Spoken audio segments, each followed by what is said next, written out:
Wednesday एक बहुत ही अजीब और इंटरेस्टिंग फैमिली से आती है। उसके मम्मी पापा हैं होमर और मोर्टिसिया। दोनों काफ़ी डार्क टेस्ट वाले हैं, लेकिन एक दूसरे के प्यार में बिल्कुल पागल हैं। Oh boy, yeah. फिर आता है वेडनेसडे का भाई पग्सली। सही बताऊं तो इस सीजन में इसका कुछ ज़्यादा रोल नहीं है। और फिर है लर्च, इनका ड्राइवर। और एक और है थिंग, एक हाथ जो अपनी मर्जी से कहीं भी चला जाता है। अब स्टोरी स्टार्ट होती है जब वेडनेसडे एक नॉर्मल स्कूल में पढ़ रही होती है और अपने भाई को एक लॉकर रूम में बंद पाती है। उसे विजन के थ्रू पता चलता है कि कुछ बुलीज ने उसके भाई को लॉकर में बंद कर दिया था। फिर वो बदला लेने के लिए पुलिस पे अटैक करती है और स्विमिंग पूल में पिराना मछली डाल देती है। इसके बाद वेडनेसडे को स्कूल से निकाल देते हैं। पेरेंट्स डिसाइड करते हैं कि इसके लिए एक नया स्कूल ढूंढते हैं और सबसे बेस्ट आइडिया उनके दिमाग में आता है नेवरमोर एकेडमी। एक ऐसा स्कूल जो रिजेक्ट और अलग टाइप के स्टूडेंट्स के लिए बनाया गया है। यहीं पे होमर और मोर्टिसिया ने पढ़ाई की थी, मिले थे और प्यार हुआ था। स्कूल की प्रिंसिपल है लरिसा वीम्स। वो बोलती है कि मिड ईयर में एडमिशन देना अनयूजुअल है, लेकिन मोर्टिसिया की दोस्त होने के चक्कर में एक्सेप्शन मिल जाती है। और यहीं से स्टार्ट होती है वेडनेसडे की नेवरमोर एकेडमी वाली कहानी। नेवरमोर आने के बाद वेडनेसडे सबसे पहले मिलती है अपनी नई रूममेट एनिड से, एक बिल्कुल चीयरफुल और कलरफुल लड़की जो वेडनेसडे के बिल्कुल अपोजिट है। फिर एंट्री होती है एक्जेवियर की, एक थोड़ा सीरियस और आर्टिस्टिक टाइप का लड़का जिसे लड़कियां काफ़ी पसंद करती हैं। और ओबियस है ये बनेगा वेडनेसडे का रोमांटिक इंटरेस्ट। लेकिन कहानी में ट्विस्ट लाता है टाइलर, एक नॉर्मल ह्यूमन जो एकेडमी का स्टूडेंट नहीं है, कैफे में काम करता है और शेरिफ का बेटा है। और हाँ, ये बनेगा दूसरा रोमांटिक एंगल।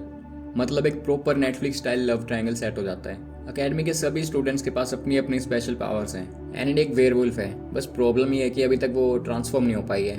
एक्जेवियर के पास पावर है अपनी पेंटिंग्स को जिंदा कर देने की। बियांका, एकेडमी की पॉपुलर गर्ल जो एक्चुअली एक मरमेड सायरन है। एक और लड़का है एजेक्स, एक गोर्गन जिसके बालों में सांप होते हैं और जो अपनी आंखों से किसी भी इंसान को पत्थर का बना सकता है।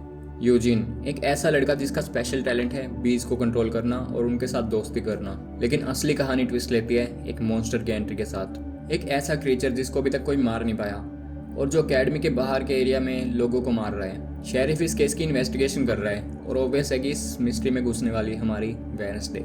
हम मिलते 3 इंपॉर्टेंट कैरेक्टर से। मिस थ्रोनहिल यानी क्रिस्टीना रिकी, जिसने 90s के टाइम पे वेडनेसडे का रोल किया था और अब नेवरमोर एकेडमी की टीचर बन गई है। डॉक्टर वैलेरी किनबोट, वेडनेसडे की कोर्ट ऑर्डर थेरेपिस्ट। रोवन, एक स्टूडेंट जिसके पास टेलीकिनेसिस की पावर है।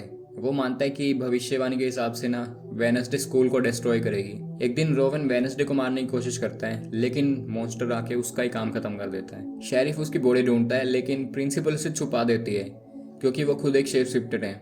और बस यही है सबसे पहला बड़ा सस्पेक्ट। इस बीच वेडनेसडे एक सीक्रेट स्टूडेंट सोसाइटी का पता लगा लेती है, वही ग्रुप जो स्कूल के प्रॉब्लम्स और ड्रामा को छुपाता है ताकि किसी को कुछ पता ना चले।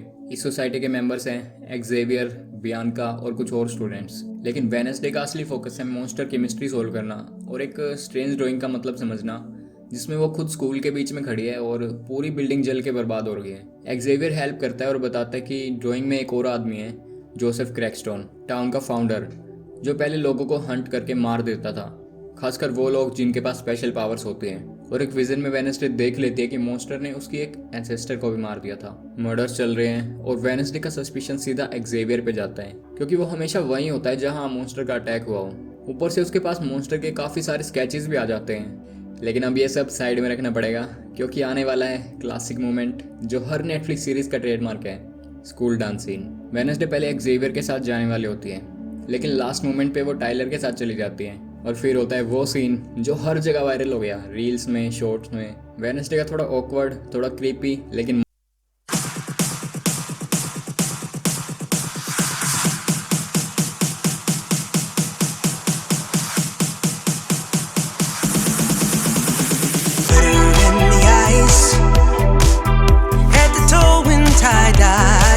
ऑब्वियसली नेटफ्लिक्स टीन सीरीज में अगर ड्रामा ना हो तो मज़ा क्या है। कुछ नॉर्मल स्कूल के बच्चे प्रैंक कर देते हैं, ऑडिटोरियम में स्प्रिंकलर सिस्टम से रेड पेंट बरसा देते हैं और वेडनेसडे थोड़ा डिसअपॉइंट हो जाती है क्योंकि उसको पिग्स का ब्लड चाहिए था।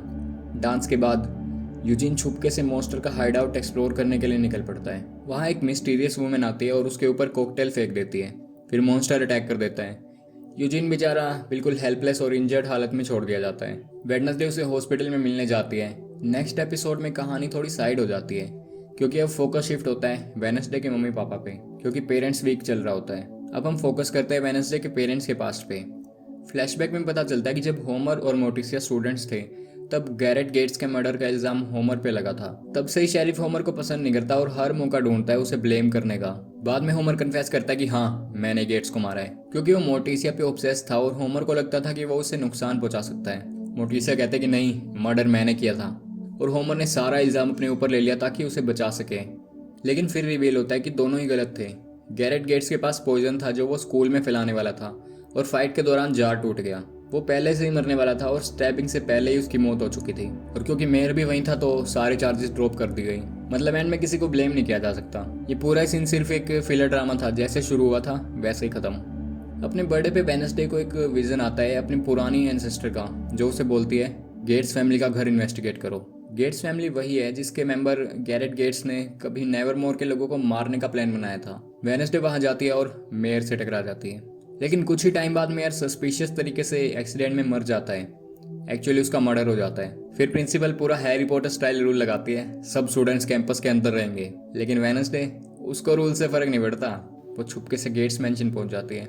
वहां उसे समझ आता है कि सबको लगता था गेट्स फैमिली के मेंबर्स मर चुके हैं, लेकिन असल में अभी भी कोई जिंदा है, और वो है लॉरेन, गेट्स की छोटी बहन। इसी बीच मॉन्स्टर फिर से अटैक करता है और वेडनेसडे को जान बचाकर भागना पड़ता है। भागते भागते उसे एक डैमेज ट्रेलर मिलता है, जिससे सस्पिशन लिस्ट में और नए नाम जुड़ जाते हैं। फिर आता है एक पूरा क्लीशे सीन, फ्यूनरल। और इसी बीच वेडनेसडे को फील होता है कि कोई उसे फॉलो कर रहा है।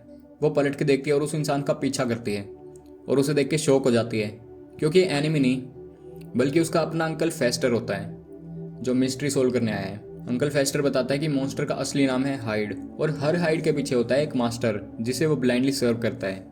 मतलब अब वेडनेसडे को सिर्फ मॉन्स्टर नहीं बल्कि मॉन्स्टर के बॉस को भी पकड़ना है। अब सीधा शक जाता है एक्जेवियर और वेडनेसडे की थेरेपिस्ट डॉक्टर किनबेट पे, क्योंकि वो दोनों का सीक्रेट मिलते हुए देख लेती है।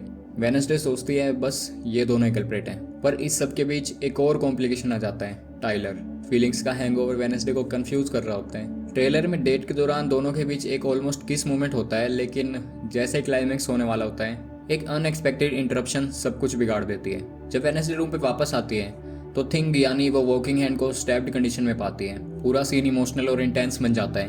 वेडनेसडे पहली बार अपनी फीलिंग्स ओपनली दिखाती है। वो अंकल फेस्टर के साथ मिलकर थिंग को बचाने की कोशिश करती है, और ऑफ कोर्स थिंग सर्वाइव कर जाता है। थिंग के बच जाने के बाद वेडनेसडे सीधा डॉक्टर किनबेट के ऑफिस पहुंचती है। वो कॉन्फिडेंटली बोलती है, मैं सब जानती हूँ, तुम हाइड की मास्टर हो, एक्जेवियर मॉन्स्टर है, और तुम दोनों मिलकर सारा कांड कर रहे हो। लेकिन जैसे ही वेडनेसडे सोचती है कि सब क्लियर हो गया, तभी हाइड ऑफिस में घुस के डॉक्टर किनबेट पे अटैक कर देता है। मतलब वेडनेसडे का पूरा प्लान एक पल में फेल हो जाता है। अब वेडनेसडे के पास सिर्फ एक रास्ता बचता है, अपनी फाइनल मूव के साथ मॉन्स्टर और उसके मास्टर का सामना करना। इस बार कोई गलती की गुंजाइश नहीं है। वेडनेसडे शेरिफ की मदद से एक्जेवियर को अरेस्ट करवा देती है, क्योंकि सब सर्कमस्टेंशियल एविडेंस उसके अगेंस्ट होते हैं। वो सोचते हैं कि अब सब सोल्व हो गया। लेकिन जैसे ही रोमांस का थोड़ा हैंगओवर आता है, टाइलर के साथ चिल करते हुए वेडनेसडे को एक शॉकिंग विजन मिलता है, और पता चलता है हाइड एक्चुअली कोई और नहीं, टाइलर खुद है। और टाइलर खुद कन्फेस कर देता है, हाँ मैं ही हूँ मॉन्स्टर, और वॉर्न भी करता है कि अभी तुमने सबसे बड़ा खतरा तो देखा ही नहीं है। वेडनेसडे को फाइनली रिलीज कर दिया जाता है, लेकिन कंडीशन ये होती है कि स्कूल से एक्सपेल कर दिया जाए। स्कूल छोड़ के जाने से पहले वेडनेसडे यूजीन के पास जाती है, जो फुल्ली रिकवर हो चुका है। यूजीन कैजुअली बोलता है, उस दिन जब मॉन्स्टर ने मुझ पे अटैक किया था तो जो लड़की बॉम्ब फेंक रही थी उसने रेड शूज पहने थे। और ये क्लू सीधा पॉइंट करता है मिस थ्रोनहिल की तरफ। रिवील होता है कि मिस थ्रोनहिल एक्चुअली लॉरेल गेट्स है, वही गैरेट गेट्स की छोटी बहन जिसको सब मरा हुआ समझते थे। और हाँ, टाइलर उसका हाइड स्लेव है। लॉरेल प्रिंसिपल को पॉइजन की मदद से बेहोश कर देती है और वेडनेसडे पर भी हमला कर देती है। जब वेडनेसडे होश में आती है, वो देखती है कि लॉरेल ने एक अजीब सा रिचुअल तैयार किया है जोसेफ क्रैकस्टोन को रिवाइव करने के लिए, जिसका गोल है सारे आउटकास्ट को खत्म करना। क्रैकस्टोन रिवाइव होता है और जैसे ही आता है वेडनेसडे के पेट में छुरा घोंप देता है। लेकिन जैसे ही सिचुएशन क्रिटिकल होती है, पता नहीं कहां से वेडनेसडे की एंसेस्टर आकर उसकी चोट ठीक कर देती है। अब वेडनेसडे फुल्ली रेडी होती है फिनाले के लिए। वेडनेसडे जैसे ही रिकवर होती है, सीधा क्रैकस्टोन के पीछे लग जाती है। इस टाइम वो फुल एग्रेशन मोड में होती है, कोई डायलॉग नहीं, बस सीधा एक्शन। मीनवाइल पूरे सीजन में स्ट्रगल के बाद एनिड फाइनली अपना वेरिएबल फॉर्म अनलॉक कर लेती है। वो हाइड यानी टाइलर से टक्कर लेती है जंगल में। खतरनाक फाइट होती है और एनिड उसको नॉकआउट कर देती है। मॉन्स्टर मोड में एनिड टाइलर को धूल चटा के वेडनेसडे का रास्ता क्लियर कर देती है। वेडनेसडे फिर क्रैकस्टोन का सामना करती है। वो अपना पावरफुल मैजिक और स्वॉर्ड दोनों यूज कर रहा होता है। सब कुछ होपलेस लग रहा होता है। तब बियांका आती है, एकदम से क्रैकस्टोन पे चाकू से वार कर देती है और वेडनेसडे आखिरी वार करती है और जोसेफ क्रैकस्टोन का खेल खत्म। अब आता है कंक्लूजन। प्रिंसिपल बीम्स मर चुकी होती है और स्कूल का फ्यूचर अनसर्टेन है। टाइलर को पकड़ लिया जाता है, लेकिन लास्ट में वैन के अंदर वो दोबारा हाइट फॉर्म में आ रहा है। सीजन 2 के लिए सस्पेंस। एनिड और वेनसडे हक करते हैं, मतलब दोनों की बॉन्डिंग अच्छी हो जाती है। वेनसडे को एक अननोन टेक्स्ट आता है उसके खुद के पर्सनल स्टोकर का, मतलब स्टोरी अभी खत्म नहीं हुई। और इस तरह सीजन 1 एक मिस्ट्री नोट पे एंड हो जाता है। अब आप बताओ आपका फेवरेट मोमेंट कौन सा था इस सीरीज का? अपने ओपिनियन कमेंट्स में शेयर करो। अगर आपको वीडियो पसंद आए तो लाइक करो, सब्सक्राइब करो और वीडियो शेयर करो। और हाँ, मुझे बताओ कि आप अगली कौन सी मूवी या सीरीज चाहते हो जो कि मैं एक्सप्लेन करूँ। अगर अभी तक आपने वेडनेसडे का सीजन 1 नहीं देखा था तो यही थी पूरी स्टोरी। मैं चलता हूँ, अपना ख्याल रखो और मिलते हैं नेक्स्ट वीडियो में।